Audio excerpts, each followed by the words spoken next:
umat Islam ini dihancurkan dari luar dan dari dalam. Dari luar, musuh-musuh yang menyerang negeri-negeri Islam, yang mengacaukan umat Islam. Kita dulu ingat 350 tahun dijajah Belanda. Kita tahu Mesir dijajah oleh Inggris. Kita tahu Libya dijajah oleh Italia. Negeri-negeri Islam dijajah. Ini yang pertama. Yang kedua yang menghancurkan umat Islam adalah dari dalam sendiri. Dengan munculnya sekte-sekte dan aliran-aliran yang menyimpang dari Islam. Banyak aliran itu. Oleh karena itu Rasul sallallahu alaihi wasallam pernah menceritakan umatku itu akan berpecah belah menjadi 73 golongan. 73 golongan kata Rasul sallallahu alaihi wasallam. Kulluha finnar illa wahid. Semuanya di neraka kecuali satu. Para sahabat tidak tanya tentang yang 72. Enggak. Mereka bertanya yang selamat siapa? Apa kata Nabi SAW? Humul jamaah. Mereka adalah al-jamaah. Satu kelompok dari umat Rasul SAW yang berada di atas kebenaran. Dalam riwayat lain Nabi SAW mengatakan makanu ala mithli ma ana alaihi al-yawm wa ashabi. Mereka yang mempraktekkan Islam, mengamalkan Islam seperti yang aku amalkan bersama sahabatku pada hari itu. Jadi Islamnya Rasul SAW dan para sahabatnya. Muncul istilah Ahlus Sunnah wal Jamaah. Tapi semuanya sekarang mengklaim Ahlus Sunnah wal Jamaah. Siapa yang tidak mengaku Ahlus Sunnah wal Jamaah? Sampai yang ngebom pun ngomong Ahlus Sunnah wal Jamaah. Gak penting orang itu mengklaim. Yang penting benar enggak engkau Ahlus Sunnah wal Jamaah. Apa artinya Ahlus Sunnah? Mereka orang-orang yang menghidupkan sunnah Rasul SAW, mengikuti amalan-amalan Rasul SAW dan para sahabatnya, dan mereka berkumpul di atas kebenaran itu. Salah satu sekte yang berbahaya yang merusak dan mencoreng citra Islam adalah Al-Khawarij. Al-Khawarij ini kaum pemberontak sebenarnya dahulu. Mereka sudah muncul di zamannya Utsman bin Affan. Di zamannya Utsman bin Affan, apa yang dilakukan oleh orang Khawarij? Mereka membunuh Utsman bin Affan. Bayangkan, sahabat Nabi dibunuh sama orang-orang Islam. Iya, Islam mereka. Kemudian di zamannya Ali bin Abi Thalib muncul orang-orang Khawarij. Lagi, salah satu tokohnya namanya Abdurrahman ibn Muljim atau Muljam. Dia itu membunuh Ali bin Abi Thalib.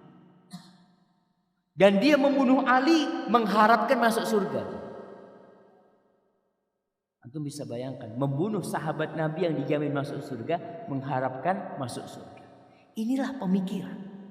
Orang kalau sudah rusak pemikirannya, dia akan gampang mengkafirkan. Pemerintah kafir. Kenapa? Karena hukumnya taghut. Terus polisinya juga kafir. Karena kerja di pemerintahan yang kafir. Berarti yang kafir darahnya halal. Kalau gitu bunuh. Si enak. Kau nanti ngebom mati masuk surga. Kalau cara kayak gitu masuk surga, kayaknya semua bakal ngebom diri, bunuh diri semua. Apalagi yang punya utang banyak.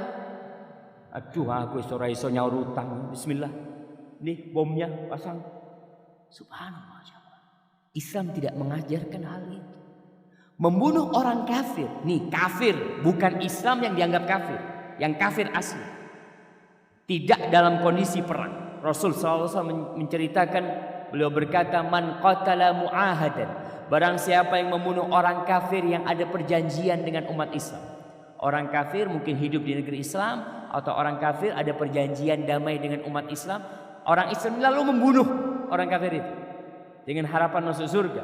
Apa kata Rasul SAW? Lam yaruh raihatal jannah. Dia tidak akan mencium baunya surga. Jangan masuk surga, nyium baunya surga tidak. Maka orang-orang yang berpikir berjihad dengan cara seperti itu, inilah karena pendidikan agama rendah di Indonesia. Dan kebanyakan yang ikut aliran seperti itu anak-anak muda yang memang nggak pernah sekolah agama dengan benar, anak SMA. Dan ini PR kita bersama.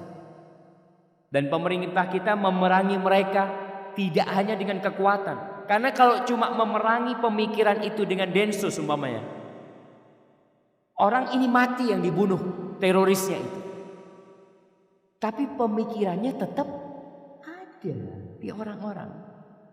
Maka dengan pengajian-pengajian seperti ini kita jelaskan bagaimana manhaj ahlus sunnah wal jamaah.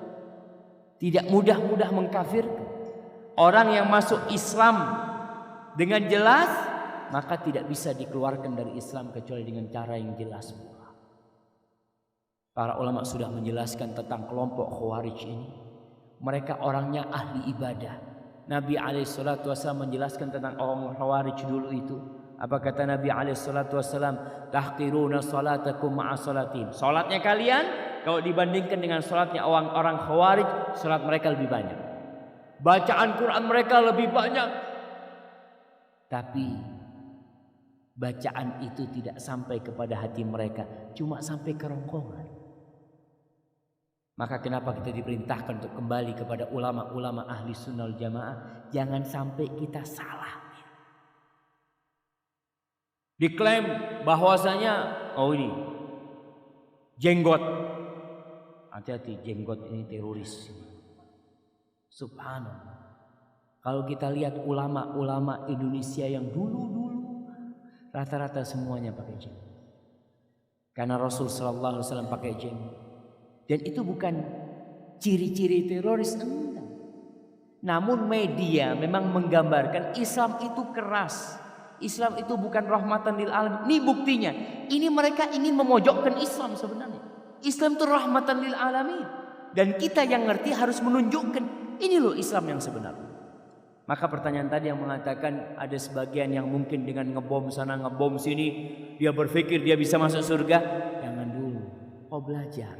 Jihad memang benar disyariatkan. Allah memerintahkan dalam Al-Quranul Karim, qatilul musyrikin. Kalian bunuh orang-orang musyrik, kalian bunuh orang-orang kafir. Ada dalam Al-Quranul Karim. Tapi bagaimana penerapannya? Itu yang kita harus pelajari.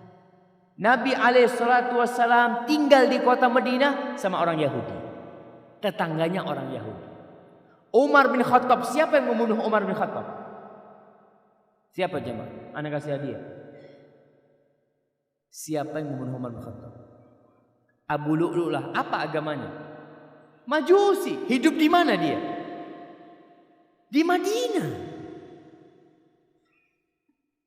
Hidup di Madinah.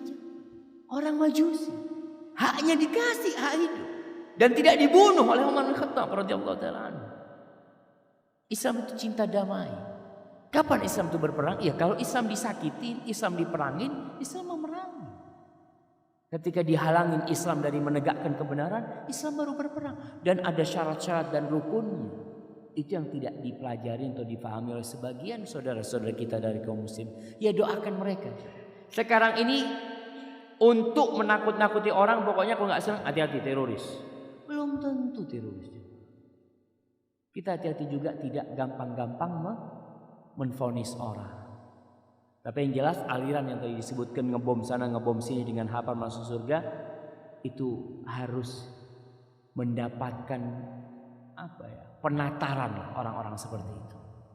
Supaya mereka tahu bagaimana Islam yang sebenarnya, bukan Islam yang dia dengar dari ustadz-ustadz dia atau dari buku-buku dia.